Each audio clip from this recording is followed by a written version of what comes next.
Alright, so today we're gonna be restoring the grill. I made a 2, maybe 3 hour round trip across the bridge from Memphis to Arkansas to pick this baby up. And so now you see it's got a little age on it. It's been through some things. So we're gonna work on restoring this baby. So first we're gonna clean it out and everything. It's nice. It even got a little separate compartment for a smoking feature. So yeah, got rust everywhere.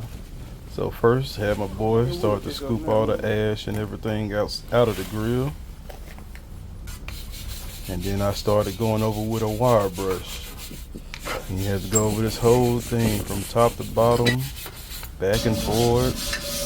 Get on the inside, same thing. Got a little wire brush. Had my other boy scrape down all the grates with the wire brush. You have to take that thing from all sides. We're just roughing up the surface for the next step so it can stick. So then we go to rinse the thing down. So any loose, rusty we done scraped off with everything, we getting it off. Then we go with some soapy water to get a final little touch on that cleaning off portion. Okay. And I didn't feel comfortable waiting on the water to dry, so I had to figure out if I want any more.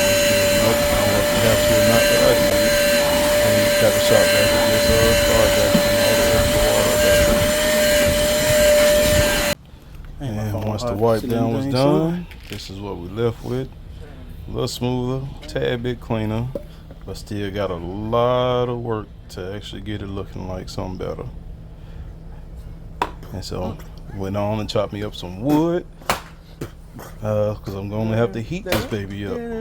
So y'all see that manpower putting the axe to work. I can't even remember the last time I chopped some wood. I had to be a teenager, but hey, it was fun. Y'all get out to do y'all some manual work every now and then. Y'all see the struggle party going on right here. Struggling to get the axe back out. I ended up hitting a piece of wood with my axe and split my handle. So yeah, you got to get a new handle or a new axe or something. Pulled that baby out for the first time in years and got to replace it already. Alright, so this is my oldest boy and we are just getting that last part going. So once you scrub it with the wire brush, rinse that off, soap and water. Then you got to spray that baby down with some oil. Any type of cooking oil. You ain't got to be nothing fancy with olive oil. Just whatever cooking oil you got. It could be the cheapest cooking oil around. So we just spraying that whole baby down on the inside and out. And I just got him coming through with a little oiled rag, just making sure every part gets on it. And then it was time to pull this baby around. Had to get it from under the tree. I ain't want to catch my tree on fire. So I'm using some oak wood. I found this in a neighborhood. Somebody had a tree chopped down, and so I grabbed a couple pieces of wood to break up and use out here. I probably should have got more for when I'm cooking, but hey. And so we just sitting this wood inside. What you got to do once you oil it down is you have to heat it up. And so we're using this wood to heat it up. Y'all saw the smoke section through the back. If you remember when I was going through the test of trying to find the best way to light a grill, I had these little matchstick things that's supposed to strike on the back, and I said they suck, but I still had them in my garage.